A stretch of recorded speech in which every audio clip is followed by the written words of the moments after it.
Hey, ¿qué pasó, mi gente? Welcome back to my channel. My name is Luis Lopez. And today I got a few picks for you for the main slate for the NBA. My apologies, no camera today, but trying to get this video out there to you as early as possible.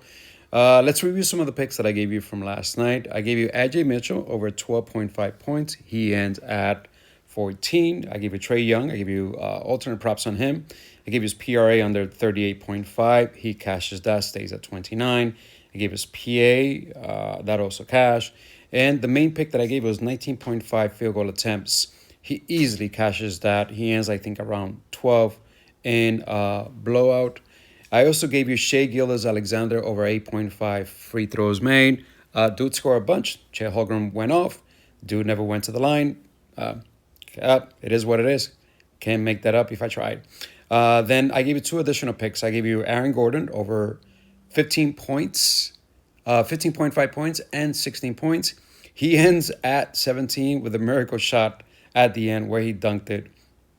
And he covers the 15.5 line, and the 16 and 16.5 line ends with 17 points. I gave it Dylan Brooks over his field goal attempts, over 13.5 field goal attempts, or over 14 field goal attempts. He crushes it. I think he took like another 50,000 shots.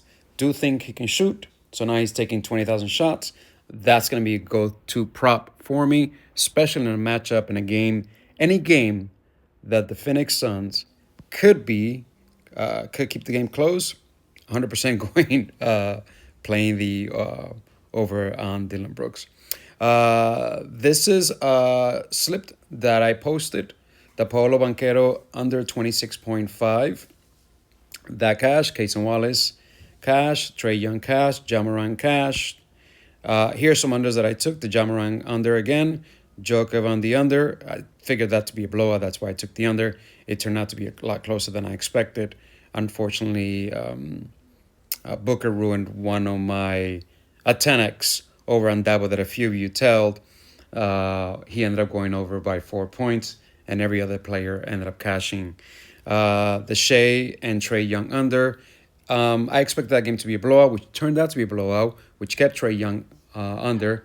But Shea Gilgeous-Alexander is the first player that gets off the court, and they rest him automatically if the game turns into a blowout. He gets pulled in the third quarter, normally, like he normally does, and he won't see the court.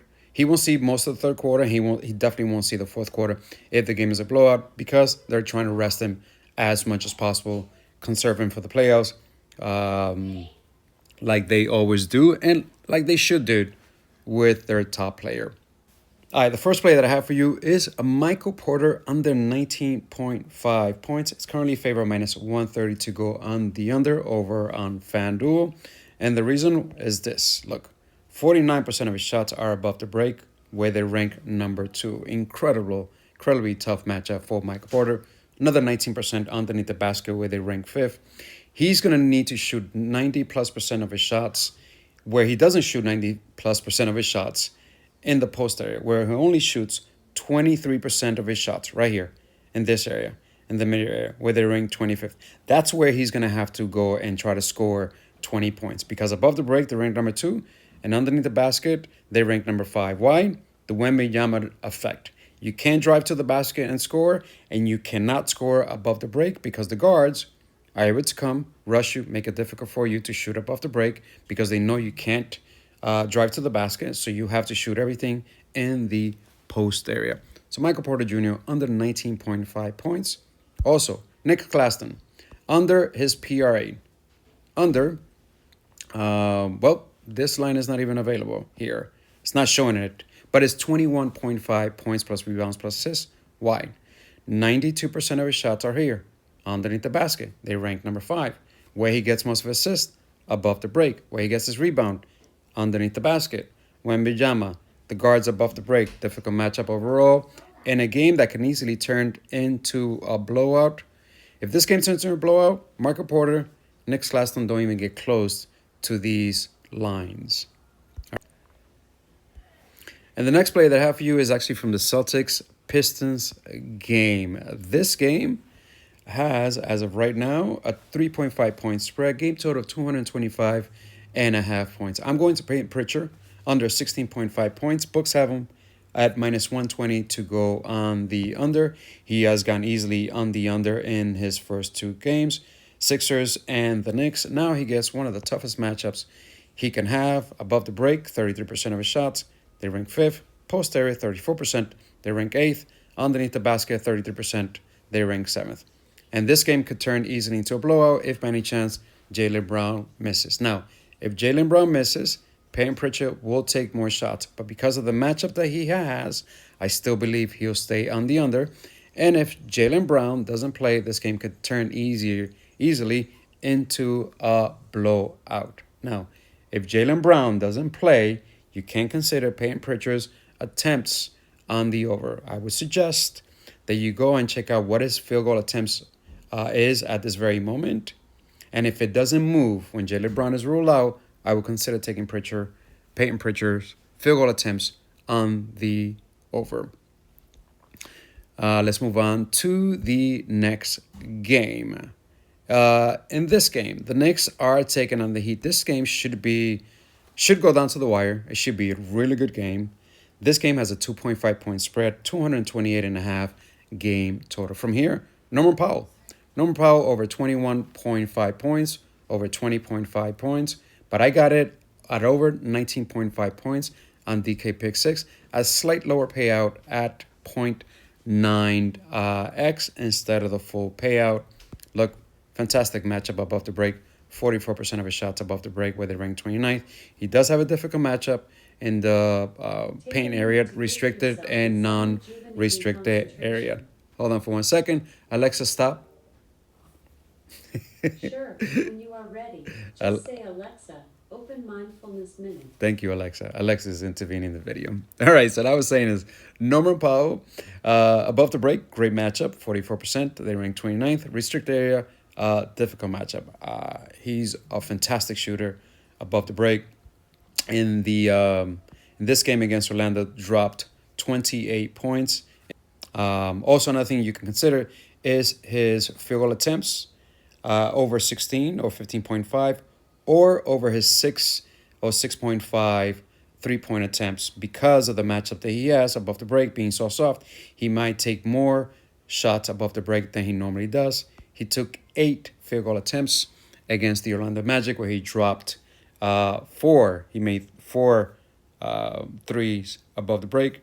You can consider over 2.5 3-pointers made also on Norman Powell, or take his 3-point attempts. It is favored to go on the over, minus 132, the 2.5 threes on him. That makes sense due to the matchup that he has and the volume that I expect him to have, and also due to the fact that he has a difficult matchup underneath the basket, restricted and non-restricted area.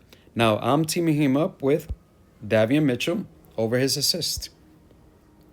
Over 5.5 is what I got on DK Pick 6. I still like the line at 6.5. It is favored to go over on FanDuel on the over. Easy in the first game, 12. Second game in a blowout where he only played 21 minutes. He still ended up getting 7 assists. Most of his assists are here above the break, 37%, where they rank 26. Difficult matchup underneath the basket for assists. They rank number 2 now. If any chance Karl Anthony Towns doesn't play, that matchup underneath the basket for Davion Mitchell to get assists will improve. That means Caldwell's chances at scoring and Bam scoring underneath the basket should also improve if Karl Anthony Towns, by any chance, does not play. As you can tell here, this is Bam shooting chart, non-restricted and restricted area. This way takes most of his shots. That is a combine of 49% of his shots right here in a difficult matchup. But that's with Towns and Andrew Wiggins. He has a really difficult matchup underneath the basket. He takes 38%. 3, non-restricted. 6. Those are some unders that you can consider. Bam, Kel Ware, same thing. He has a really difficult matchup underneath the basket. I'm not taking unders on these players yet because I'm waiting for the Towns news. If Towns doesn't play, if Towns plays, then I'll be considering Kel Ware unders. PRAs. Bam, PRA also on the under if Towns doesn't play. If Town plays. If Town doesn't play, then I'll flip that around and I'll consider some overs. Do I have anything else for you? I have leans. Yes, I have leans on Jaylen Brown under if he plays. Derek White, PRA under if he plays. Jaylen Brown, PRA under if he plays. All right, my friends. That is all I have for you. I wish you the best of luck, like always. You know what you can do is actually mix and match these picks with the NFL picks or any picks that you have that you like. And I hope you cash. I really, really hope you cash. I hope we have a fantastic Sunday. We had an incredible Sunday last weekend. I hope that's the case for today. All right? You take care of yourself. God bless you and your family. Que Dios te bendiga y hasta la próxima.